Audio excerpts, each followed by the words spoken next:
so many people think the way to go is I have to have an agent, I have to have a manager, and I have to have that. The only thing you need in show business eventually, and that's even here and there, is a good lawyer.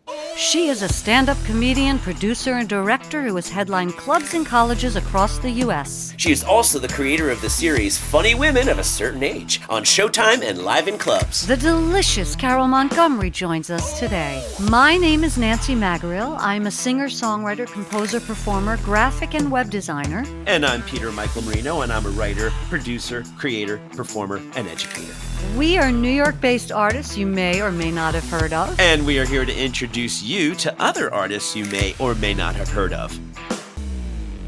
I was thinking before you came on, Carole, because I have a talent crush on you. Aww. That I was like, oh, we're going to ask Carole to be on the podcast, and she's going to be like, oh, people always ask me to be on the damn podcast. And then it's like, because they just want funny people. They just want someone who's funny. At least like they might have been talking about like the most boring, depressing movies of the last year. But if you get a comedian on to talk about, it'll be funny. So that made me wonder, do people like expect you to be funny? Like, do you ever get that? Like, oh, I know it's old and tired, but you're a comedian. Tell me a joke. Make me laugh. If I get it, it's from civilians. It's not from people like us. It's not like from people in business, which is why I hate people. Yeah. My husband knows, and my husband works on Broadway, so he knows. Even when we go out, like for his stuff, I'm like, I don't want to talk to anybody because they're gonna. Oh, you're a comedian. Even it's just. It's like dance for me, monkey. Right. And I'm like, I've literally, I forgot what it was recently. Somebody, some asshole. It was some bro guy, tech bro, and he's like, oh yeah, hey. You're a comedian. Can you tell me a joke? I said, yeah. You want to pay me $5,000? Yeah, right. What does your husband do on Broadway? I didn't know about this. He's a child guardian. What? Oh. What? Yeah, he's been taking care of the kids on Broadway for 20 years. Get out of here! Is this a result of? Now you have one son. Is that right? One child. Is this a result of him, like your husband realizing, oh, I'm really good at this. I should be working on Broadway. Oh, okay. No, basically, no. He, you know what? When my son's a grown man now, he's 33. But when he was, God, I know. Wow. But when he was young, we were both very involved in Little League, and so we always had, my house in Vegas smelled like boy for many years. It just you'd walk in, you're like, the team's here. Great, the team's here. Basically, BO is everywhere, is what you're saying. Yeah, but he's really good with children. He always has, to the point. I'm not that way. I am. I was the mom that all the children were scared of. Wow. Oh, but he was always that. Why? Yeah. We've got an hour. We'll figure it out. You took no prisoners? Because I just didn't take any shit from them. Yeah. I just didn't take any shit from them. Like, I remember one time we were giving out snacks at Little League, and some kid just pushed in front of the line. And I looked at him. I said, get to the back of the line. And he goes, why? And he really, like, shitty. And I went, because you fucking cut the line. And he went back to the end of the line, So I mean, but Todd's not that way. Todd was and is an amazing father, and he really, he's done Matilda, Billy Elliot. That's a lot of kids in those shows. Oh, he does like big company kids shows. And he still, I mean, when the kids see him now, because a lot of the kids are adults, they still act like they're little kids when they see him, and they hug him, and they're like, God, So that's why, he. So does he handle you also? No. Is he like a wife hand? Oh, so now you're his handler. No. I don't suffer that at all. I did not realize that you grew up in Las Vegas. Well, I didn't grow. No, my son grew up in Las Vegas. I grew up in Brooklyn. I moved to L.A. when I was in my 20s. Did all the TV to be a famous comedian. Yeah. The usual shit. That didn't happen. And then I moved. I got offered to do a gig in Vegas, and so I ended up staying in Vegas for 10 years. I was a comedian. 10 years. Yeah. You did topless shows. Crazy Girls Girls is topless. Does that have does that one have the Titanic in it? Crazy Girls. No. There's one, I'm telling you guys. Wait, it's at the Crazy top of, Girls a topless show? Wait, Yes. That's why you Titanic? go. But no. No. Titanic would be a topless show? Yes, there was a show at the Rest in Peace Tropicana that I saw that had topless girls, well, feathery kind of topless girls. That was probably Follies Bergère. And then in the middle of this fucking Folly show, there's a whole Titanic sequence with a boat coming on, sinking, people drowning. It was fantastic. Okay. And they were all topless. And then people like Carole have to come out and go, I got to follow that. Now, were you topless? No, please. Because that's the thing, right? These shows, you're perfect for these shows because they've got guys drooling and getting all hot and horny watching these girls. And then you come out and you're like the don't give me any shit guys, right? Yeah. You're the one who slaps them around a little bit. You're perfect. Absolutely. You're perfect for these shows. Yes. What was the other one? Crazy Girls. I love it. Midnight Fantasy. Oh my God. Was it literally at midnight? No, God, no. It just, they come up with the dumbest names for these shows and everything. Now they drop the midnight. Now it's only called Fantasy. Is it? So you did this for 10 years? For 10 years. That was your job. That was your job. Well, you know what? I was, like I said, I'd done all the TV, I'd done all the TV shows because back in the, late 80s, early 90s, that's all you did. You did like Evening at the Improv. What? Oh, yeah. Evening at the Improv, those type of shows. We, MTV had a show, Caroline's Comedy Hour, so I had done all those shows, and I was on the road, and this is exactly why I did it. There was one time I was leaving because I lived in LA, and I would fly back to the East. That's where I would be working, and I would leave, and my son was a toddler, and I would wake him up to say goodbye, and he would wail, "Mommy, don't leave me!" And it was killing me. It was absolutely killing me. And then I got a chance to I was you probably don't know this story. Do you know who Steve Sharippa is? No. The actor? No. Okay, Sounds familiar, he was Bobby Bacala on The Sopranos. Okay, and he's on Blue Bloods now. But at the time before that, he was the entertainment director at the Riviera, which is where Crazy Girls was. So I was actually working at the comedy club in the Riviera, and he calls me up one afternoon. He goes, "Listen, the comic she got sick. She had a heart attack. I need you to fill in for her." And I said, "But Steve, I'm doing the comedy club." Because you're going to do both. I did 28 shows that week. I literally went from one show to the other, and then I'd stop and I'd go back to the other show, and I did it was amazing. And then at the end of the week, they said, "Hey, she's going to be out for a while. Would you like to take her place until she gets better?" And I said, "Yes." And she never came back. She never came back, huh? She never came back. Well, Sopranos to the whole was in other The level. Sopranos. I'm just saying. Right. So you were in your 30s, early 30s? Late 30s, early 40s. And making good money, right? I was making a lot of money. I was making. We bought a house. We did the whole suburban life, and then we always wanted to come back home. We always wanted to come back to New York, and so when the second show, in Midnight Fantasy, I knew it was Fantasy.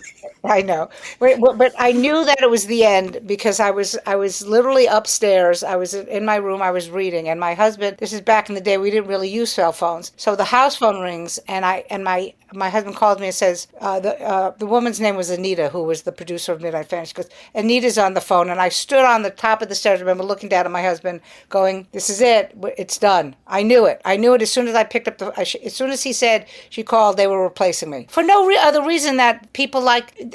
What happens is they like to act like they're really nice. So they'll every year you work, they give you a little bit of a raise. But I had been there 3 years, and they didn't want to give me a raise in work, and they can get some poor schmuck to do it for half of mine. Right. So I picked up the phone. She says, "Carole, we're going in a different direction, and we'll pay you for a month, but at the end of the month, you're done." And I was like, "All right." Right. What can you do, right? Right. And unless it's in your contract, right? Right. And so then we left. I'm going to Crazy Girls. I'm going across the street. No. That you don't even want to know that. That's a story to be told in person. Oh, I like that. We'd have to edit that one out. Yeah. So when you're doing this show, you're doing these comedy bits, which you would interject probably 4 times during a show. Yeah, pretty much. I think I think it was like 2 or 3 times. What were you doing the same routine, but kind of just every few months, kind of just tweaking or updating to like whatever was topical, or how does that even work when you're doing, like Yeah, what does it mean that thousands you and were thousands of interjecting? seats? Yeah. I mean, I would just basically do I've always been a blue comic, which is so ironic now that I'm considered very tame compared to I'm what's out sure. there. But I would just, most of the time I did a lot of crowd work. I'm really good at crowd work. Yeah. So, inevitably there is a father bringing their 21-year-old son there. So there's Yeah. material Yeah. right there.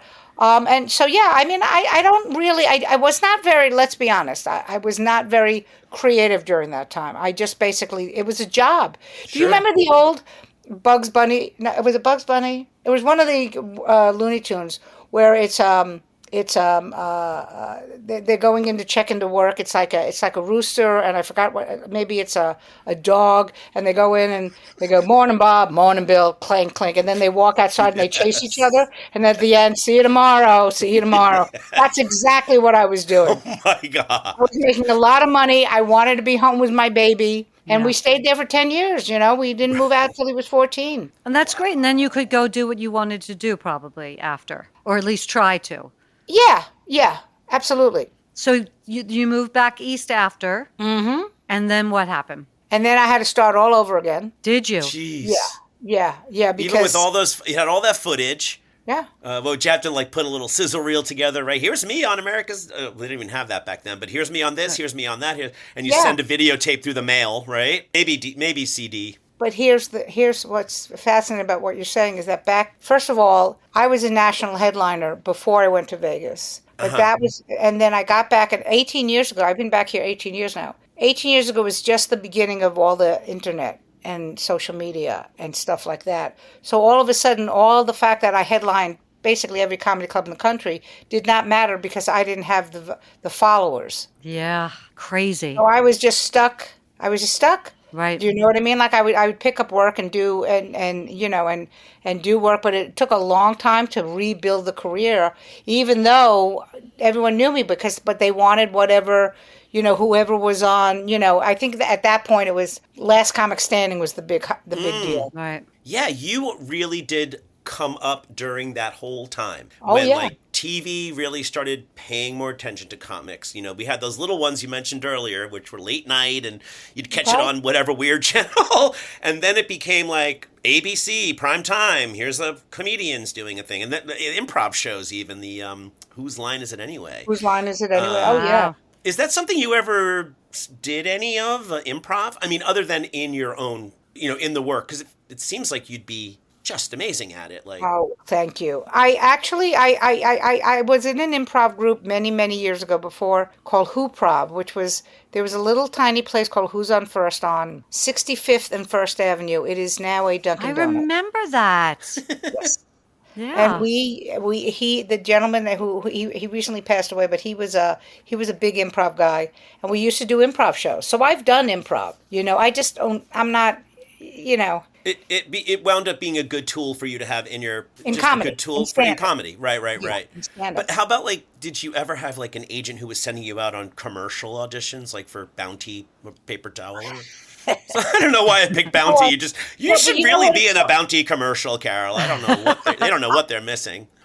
Here's the thing about agents and managers, and for some reason, no one ever wanted to take me on. I mean, back then. I don't even know if they do that, but back when I was a young comic, there was a thing called hip pocketing, which meant that they would use you, but they wouldn't sign you. So I had been hip pocketed with a big agency that ended up going to and merges with William Morris, which I don't even know what they are now. I think they're still William Morris. Anyway, but for some reason, I never went that route. And what's interesting about that is that when we did, and I know we will talk about the specials and all that stuff, but when we finally sold those, my partner and I did that without an agent, without a manager. We did it Good all for by you. ourselves. We did picking up the phone and go, who do you know? Who do I know? Let's get them there. And that's, I mean, so many people think the way to go is I have to have an agent, I have to have a manager, and I have to have that. The only thing you need in show business eventually, and that's even here and there, is a good lawyer. And balls. And balls. Well, Yeah. well, You're right, though. There's nothing like a good lawyer. Yeah. No, because, for someone to write to check and make sure we're not getting screwed or to make, Yep. but for the most part, in fact, one of my dearest friends is now my partner in Everything Funny Women, and she's a manager, and and she said, well, we're partners in the enterprise that is Funny Women, but she does handle stuff for me. Like when I need a manager, I say, call Barb, but she's not really my manager. I don't need a manager. People always just say, why aren't you and Barb working together? I said, because I'd like her to make money. Do you know what I mean? I don't want her to make. What am I going to say? Hey, you want 15% of $100 gig? That's Right. stupid. So, but I never had. I've never. I had a theat. I never had a theatrical. And I did go up occasionally for acting roles. In commercial roles. But that's a whole. Doing that is a whole. That's a whole other life. Do you know what I mean? Being a commercial That's actor. a full-time job also, just being in that world. Yeah. Yes. And then going out at night and performing, and that's before self-tapes. That's when you had to cart yourself around all parts of Manhattan and wait in a waiting room with people who looked exactly like you for long periods of time and then waiting a long time. The one commercial I ended up doing, which was a national commercial, but I ended up getting cut from it. You talk about schlepping. It was Christmas Eve. It was in the middle of a blizzard, and I had to go read for this thing. It was remember the Charles Schwab commercials where they animated the people talking, like they look like charcoal people coming to life. So I was so excited because I was like, oh, I'm going to be animated. And I went in, I did the audition, I got the commercial. We went down, we filmed the commercial, and then I got paid for the commercial, and then they never used it. Oh, God. Wow. Oh, No man. footage. Yeah. Yeah, I know. I would have loved to have had that footage. Right? Oh, I would love to. Those are like the ones that got away, right? Yep. I want to circle back real quickly to what you said about attorneys, because I think it's really important, and it's nothing we've ever really discussed, at least on any of our episodes. But they are so vitally important so you don't get screwed. I almost signed away the rights to all of my music over 4th of July weekend. Why do these holidays keep popping up? Well, because it was what this guy did, which was very slick, was like, we got to get this done now. We want to get all of this music out, and we have to do it now, knowing full well that attorneys are all away that weekend, right? And I had made a promise to my attorney, because I had almost gotten screwed once, that I would never sign anything without him reviewing it. And I'm so glad I didn't, because they would have owned the rights to all of my music that I've made such a great living on. That's a whole other story. But it's really important that people have somebody that can read between the lines, Also like a union, but you don't have a union, You don't Carole, have a right? union. You don't have a union. There's no union. Well, you can do SAG, no? Or I'm SAG-AFTRA because of all the TV. but not for clubs. Comedians will never have a union because you will never, because let's just say there's a show and it's down the block. No, let's say Jersey. So let's say it's if it's a show in Jersey and they say to me, I know it's Jersey, but it's during the week, we'll give you $500. There will be somebody right next to me going, I'll do it for $450. Comedians will, I it's the same thing with musicians. Yeah, in Vegas. They'll do it for free. Yes. In Vegas, there's a couple of comics working similar shows to what I used to do for a third of what I'm making. Ooh, wow. A third of what you make now. That's a huge amount of money. Right. But they're like, oh, but I'm in a show in Vegas. I'm like, yeah, but you're ruining it for everybody else. Exactly. Yeah. Comics don't think that way. Comics are statistically some of the most selfish people in the world. I'm not that way. I'm like an idiot. I'm like the anti-comic because I'm always like, let me give a gig to somebody. Let me do this because I don't have that in me. But for the most part, we've always done that. We've always cut off our nose to spite our face. Always. Is it being selfish, or is it that people just want to just get a gig and do it no matter what? And I think it's the same thing with musicians and even actors. It's that we've been taught that you've got to promote yourself and you got to get out there and do whatever so everybody sees you, and then eventually you'll get that pie in the sky job. And I think there's something that because artists are treated a certain way, that we're like Oh, the yeah. clowns of the world, right? That Right. we just want to do it because we love it. And people take advantage of that. So it's almost understood that that's how you're just going to keep growing your audience. So maybe it is a little bit of selfishness, but I think it's a certain just a mindset that's infiltrated all of the arts to some extent. That we Oh yeah, sort no, I mean I could see that. I could see that. But I've never understood you know, we're a community and we exactly. should protect each other, but comics don't think that way because everybody, you know, because I teach stand up also, and like I will always tell the young comics in my class, I'm always like, everybody thinks they're better than everybody else. Everybody sits in the back They of the room. do? Oh, when you're working. Yes. Okay. I was like, what? I've never thought I'm better than in any situation ever. Really? Even when I'm in a room full of 5-year-olds, I'm like, these kids are so much smarter about world history than I am. Well, that's a therapy session. We can do that the next Right. That's episode. more than one. But it's like every comic. I mean, I remember we would watch whoever was on because we were waiting to go on. You'd be like, oh, that guy sucks, you know, and like Right. I just comedy's a very strange business.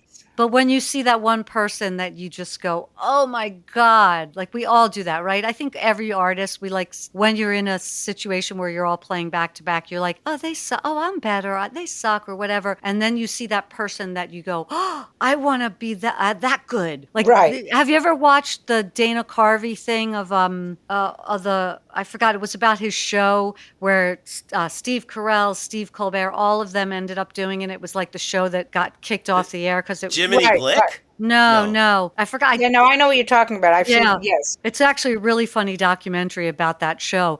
And one of the things that I think it was either Carell or Colbert or one of them was doing a set and they were like, I'm the oh, it was Dana Carvey. He's like, I'm the shit and he's feeling great. And then, but the guy that went on right before him was Robin Williams. And it's like, oh my God, like how do you compete with that? You know? Right. So Absolutely. there's always somebody that inspires us and makes us go, oh, there's something better I can be doing, I think. Yep. But then there's always someone maybe worse, you know. But you proved that sense of community kind of, well, maybe this is the wrong way to lead into it. I was going to say you've proven with funny women of a certain age that there are differences in that community. But now, of course, I've opened the door to you going, no, you can still be a woman of a certain age and still sit in the back and go, this bitch, same old tired. How does it work? Let's talk about that. The one thing I love about my show is I still watch and I still laugh. I have a very distinct laugh. Yes. I laugh like I go, ha! I mean, you can always tell. Yeah. It's like people will be going, did the ship just come in? What the hell was it?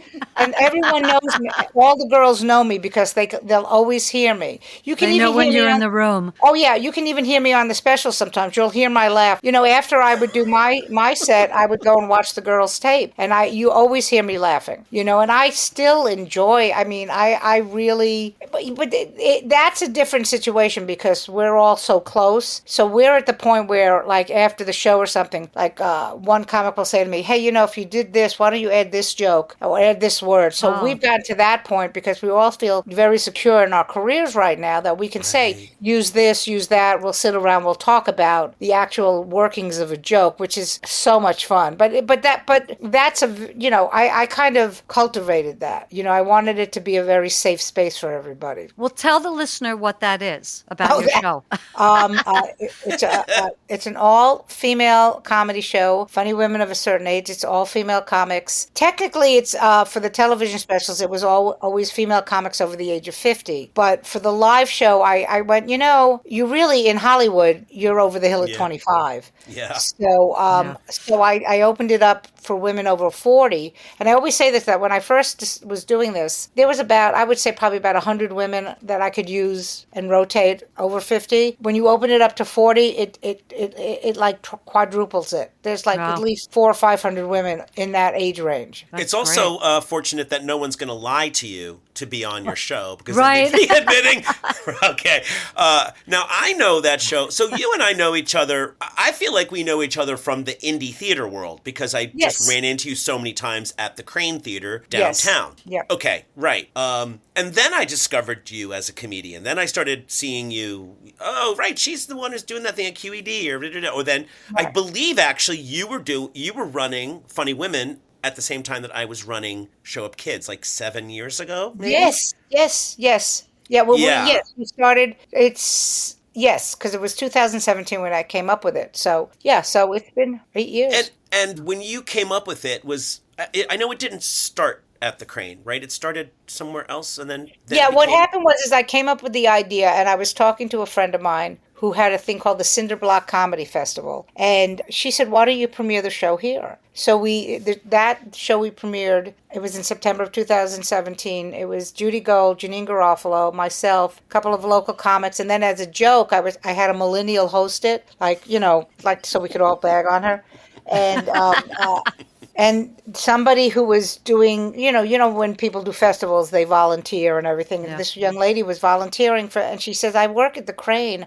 I think my boss, Orez, would like this." And we went and we did a showcase, and he said, "Okay, every month," and that was for 6 years. That's great. And that was really different too, because you're doing stand-up comedy in a theater. Yep. Is a different, right? There's a different vibe to that, right? Like, I love being in theaters. I mean, that's what we do in the tour now. Well, you're talking the difference about people sitting at tables and drinking and eating versus Right. people sitting in a big theater difference. seats. I mean, Absolutely. again, going back to the kid show, but switching from doing it at a theater all this time to now doing it in comedy clubs, totally different vibe. Right. Oh yeah. I mean, comedy clubs. There's always the blender. Ice machine. You know. But I think people are focusing more, just period. People are focusing more when they're in a theater seat. Of course. Of course. Of course, because you have nothing else to do but watch a show. But I'm wondering if you were ever able to kind of, tag like, oh, this series of jokes works this way when I'm in a place that has tables and chairs and drinks. Uh-huh. And it works different in the theater. Like you can take more time with it. Maybe there's more of like people in a theater, they allow for more storytelling, if that makes sense. Or Yeah. I mean, I could see that. I mean, but you got to understand. You're talking to somebody who's been doing stand up for over 40 years. So I've been in every horrible situation you can think of. So What's the worst situation that you've been in? Oh, Can you even remember? when I Or was there- first starting out, I was doing some shitty club, and some guy heckled me, and I went after him, and he got up to start walking towards me Ooh. to hit me, and all of this was it's a very actually sweet thing, but all the male comics stood in front of the stage, and he couldn't get to me. That's number Wow. one. Another time I was working in Coeur d'Alene, Idaho, where the John Birch Society was that's where they formed, and I was talking about the fact that this is Nazis. This is it. This is like 30 years ago. Not the current administration, by the way, folks. Right, who you're are bringing listening. it back. Yeah, we're bringing it back. So I remember talking and railing on John Birch Society, and at the end of the show, the security guard said, now we have to take you back and walk you back to your room," because the club was in the hotel, and they were like, they had to make sure, and do not open the door for anybody. I'm like, okay. Oh my God. Yeah. Oh, I could do an hour in just those. well, how about now? I've seen this happen with indie theater people, right? Right. There's a whole bunch of people, and I don't know, whatever. There's an event, or there's just a lot of people, and everyone involved assumes that everybody in the audience is on the right side of history. Yeah, yeah. You cannot take the temperature of the audience like that. So do you have to be careful? Or I don't even know how to ask this question. Like, I don't know. Well, would you don't you want to be? get punched. You don't, First of all, somebody punched me now, I would be making millions of dollars because I would sue the shit out of them. Yeah. First, I'd kill them, and then I would sue their estate. Right. Right. I've always been very lucky the way I handle, like a lot of, like if you were interviewing other comics, they would have a totally different view on this. For me, it's like I do the same, not that I do the same stuff, but I talk about sex, I do dick jokes. I don't worry about people going, "Oh my God, I'm offended." You're offended? Leave. Fucking leave. There was a woman one time, I have a joke, okay. When I get on stage and I mention my age, people always, young people always go, "Oh my God, your skin is so beautiful. What's the secret?" And the punchline punchline is semen. Okay, so I always do that joke, and then always sometimes, especially in comedy clubs, when I talk about age, and if somebody says they're like there was this woman at a club, and she was in her 80s, and she raised her hand, and I said, "Oh my God, you must be using the semen too." And after the show, she came up to me, and she said, "I was very offended by what you said about me." I said, "Well, then you Why should would have you be left." offended? Right, right, but First of all, Wait, you said you should have left. I said you should have fucking left then. And Right. it's not my. It is. Another time. I used to do a line when I was younger where I said, once you hit 40, you might as well kill yourself because it's over, right? A woman comes. I swear to you, I tell you this, she comes up. She goes, my son killed himself at 40. I said, what? Like I did the joke to upset you. right. I knew that, and so I Right. planned I it. mean, Right. come on. I mean, please. But there are comics now that are worried because what's happened with the advent of social media and the internet is everybody has an opinion and everybody wants to get canceled and they all want to do. I don't care. Yeah. If you're going to say I didn't like her dick joke, or she's talking about semen. Semen has feelings too. I don't care. I mean, I think it's an interesting conversation about freedom of speech Right. versus maybe versus hate speech. But even then, Right. like, this is the thing about our country. I feel like everybody should be able to say what they want. Actions are different, right? Hurting Right. someone and doing things that hurt people. But if you're going to a comedy show, you gotta know that they're going to say anything. And you can be offended. Right. You know what? Be offended. But who gives a fuck? Like, so Right. you're offended. Like, it doesn't, like, it's okay to be offended. That's the thing that I think that it's like you don't cancel someone because they've said something. Now, it's different with someone like a Louis C.K. who is Right. actually masturbating in front of women and harassing women, other female comedians. That's Right. different. You know what? Fuck him. That's not freedom of speech. He's actually assaulting and abusing somebody. That's a But very different, or maybe it's not assault, but you know what I mean. But I think I'll tell you something about Louis because he could have resolved all. I mean, like as a comedian, what he should have done, like when he went back, and I know, believe me, I know a lot. I mean, I don't know Louis personally, but we know of each other. But when he went back, and there was that huge uproar that he just went back without ever saying anything, like he went back on stage. All he had to do, and is get on stage and say, he didn't have to apologize because that's not a comedian's. A comedian should never have to apologize. All he had to do is, because I really just want to take a moment and then just start unzipping his pants as if he was going to take his dick out. If he had done that, that would have been the funniest fucking thing in the world. Okay, But you see what I'm saying? Like if he had made, he would have mocked. What happened was he was trying to put it under the like I'm just going to go up and nothing ever happened. But if he had done that, I just want to say one thing and then did that and acted like it, everyone would have laughed. The tension would have gone. Although I don't think the women who were assaulted by him would have laughed. No. I absolutely agree on that. But what I'm saying is, a comedian, he was canceled and then he came back in a way that it was like, oh, that never happened. He needed to address it right there. Yeah. It's the same thing. Like I really do believe comedians should not have to. What you're talking about is one thing, okay? Right. But comedians should never have to apologize. Another thing was when Andrew Dice Clay went on and cried on Arsenio because he did something on SNL, and he went and he apologized. And once he apologized, he lost all of his what's the word? Cred. Cred. Yeah. You don't apologize for being a comedian. If you don't like it, leave. Get your money back. But And if people don't like it, they don't have to watch him. I mean, I think that's the thing you're saying. It's like, it's one thing on the assault issue of consequences for his actions when he's hurting women or hurting anybody, and when anybody's hurting anyone. And that's dealt outside the venue. That's not something that when you're on stage, funny is funny. If it's not funny to you, it's not funny to you, regardless of who the audience is. Wow, it's funny. This is the first time I'm kind of getting that. I'm really understanding that. And I think you're right. And I think that's the thing. Comedians, it's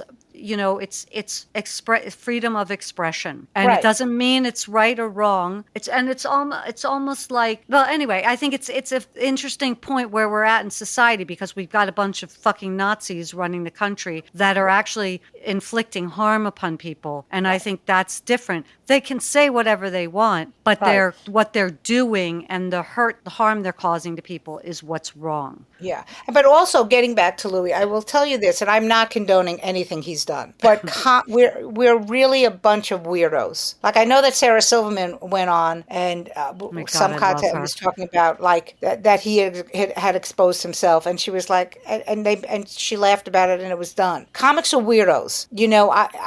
Not that he should not have done it, but he also was at that point when you have people around you when you're that famous, they just tell you everything is okay. And so the people that coddled him, if his management or his agency said, Louis, really, you know, this is going to get you in trouble. He goes, oh, but you know, he's doing it with other comics, you know. But if they're nurturing him to do it, I'm not, like I said, I'm not condoning what he did, but I can see why where he went. Well, nobody's telling me I have to stop. I mean, you know, and comics where and the only reason, and this is a lot of male comics get mad at me, but in the old days, the only reason guys became comedians, why? Free alcohol and waitress pussy. Yeah. That was the reasons for it. Okay, and then you become famous, and women are throwing themselves. It opens up the waitress pool. It's a much bigger pool. But Still it's much not bigger just pool. famous. It's not just famous, and it's not just comedians. Musicians are, as a female who's been around a lot of male musicians, it's the same Right. shit. Actors, it's a different world when you're in the arts. It's that simple. And like I remember when I was on the road all the time, like early, before I always say there's before lane, which is my son, and after lane. So before lane, when I was on the road every week, and I'd hang out after the show and we'd have a drink with the people that worked there. There was in every single town a waitress would say, and I really don't remember the comedian's name. She said, "Do you know so and so?" And I'm like, "Oh yeah, he's a good friend of mine." He's my boyfriend. Yeah. And then the next town I would go into, do you know so and so? Yeah. He's my boyfriend, and he was married. Of course. Yeah. So I mean, it's the people in the arts. There are people. I know some very famous musicians who are wonderful, caring, loving men to their wives Yep. and their family, and then there are men that it's like, how do you say no to that? I mean, like for me, I'm a huge Foo Fighter fan. I was so upset that Dave Grohl ended up having an extra family. You heard about that, right? No. He ended up, yeah. He has a whole other family, and this is like one of the I'm not good surprised. guys. Yeah. I was like, oh no! I mean, That's no funny that offense. you would have your bubble burst after all you've experienced. That Right. you still But had some that- ideals. Yeah, but no offense to you, Pete. But men, let's be honest. If there's a hole in it, they're putting it in something. It's gay true. or straight, absolutely. And Exactly. you know what? We can't help it, ladies. Okay, we cannot always help it. Okay. Oh, we're we not- Can, wait. Let me back it up. We cannot act on it, but we can't help that when we see a hole. It was a Dutch boy who put his finger in the hole in the dam, not a Dutch girl. I literally just made that up. It's terrible, but I'm also terrible. part Dutch. I'm part Dutch. So why are you dissing my heritage, Nancy? This I'm is sorry. important to me. I apologize. I don't want to diss anything. My God. I don't want to diss anything right now. I'm just glad that Carole laughed at that joke. Carole, I freaking love you. I think you're. You know what's interesting is that you have this great duality. I think that like your shtick. God, why am I saying shtick? Oh, well, why not? Let's just talk like we're in the Catskills.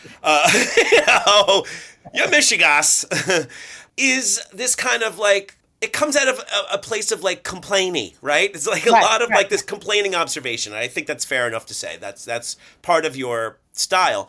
But yet you do get, and then people will get this from listening to this, and something I've always seen in you, that you have this huge generosity. Like you have this, you can't even put it into words. It's just something that surrounds you that like people feel safe when they're watching you.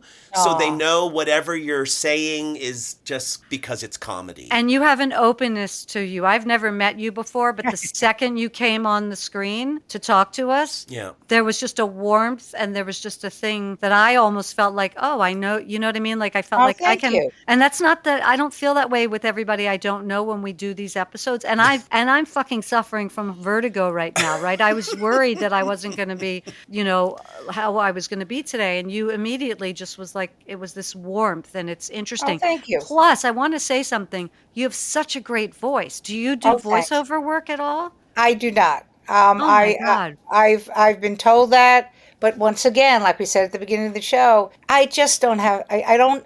That's a whole other. That's a whole other job Yes. to do voiceover. I would love to. I think I don't have many things left that I would like to do career wise on my bucket list. Is that would be one, like to voice, like either be a Voice voice a on character. Simpson. Yeah. Yeah, like a cartoon. I would love to do a cartoon. Yeah. And I still, my number one bucket list is, it used to be that when I was young and cute, I wanted to be the star of a sitcom. Now all I want to do is I basically want to be, Audra Lindley in Three's no, Company.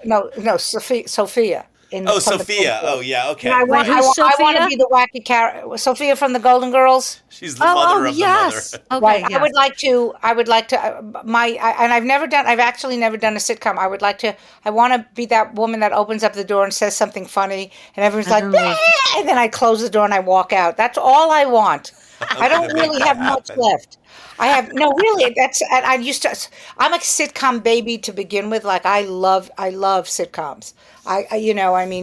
During the pandemic, we watched the full seasons. We watched all of Mary Tyler Moore. Then we went to the Bob Newhart show. I mean, like we loved watched him. Dick Van Oh. Dyke. I love sitcoms. So that's like one of my things that I'm like, I just want to do something wacky. I just thought of a good thing for you to do. What? Here's Nancy, Pete. This remember this is the end of every episode now. It's not we're gonna every, have but there Pete- was one. There was one recently, and I actually told. I told Ben Danielle. Modell. I said, "Oh, by the way, I've decided that you and Bill Bowers need to create a silent show together." He goes, we've been talking about that. And I said, I hope recently. Yeah. So And then you thing also is this. told Danielle she has to do her Hedda Gabler thing. Oh yeah, Danielle should narrate Hedda Gabler because Right. she's not going to do it on stage. She should narrate it for a book. She said that. I didn't say that. Carole, your assignment is to do take some sitcom that you love and do it live on stage and just put comedians in it. Like better that's than what what a they good did idea. with better than what they did with the Jeffersons. That was not Yeah. great. Oh, that's a great But idea. The one before it was good with All in the Family.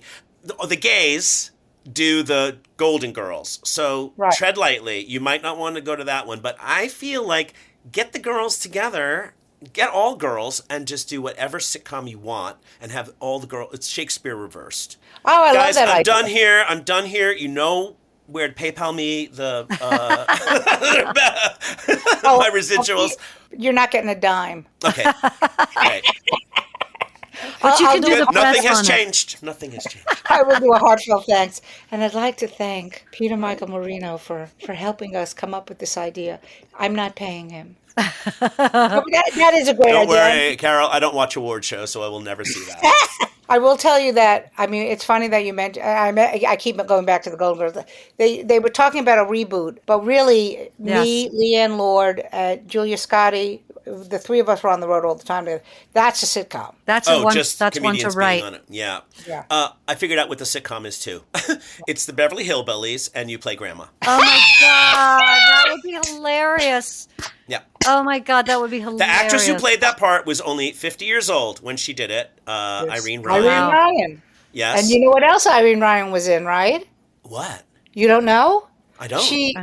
After the Beverly Hills, she was in Pippin. Really? Oh, of course. Right. And then, Right. she of course, sings that there's great the song, Irene. It's time to, the great song "It's Time to Start Living." That's her. That I've always wanted to sing. I always wanted to be in Pippin. Oh my and sing God, song. that is Grandma from that show. You should watch it. It is brilliantly structured. It's I really know. really good. I It's love really that idea. it's legit. Yeah. Okay, I'll have to. I can't wait for opening night. I'll pay, Carole. I'll pay. Hey, thanks for checking us out. Links to today's guest can be found in the show notes. Don't forget to subscribe, like us, rate us, and tell all your friends about arts and craft.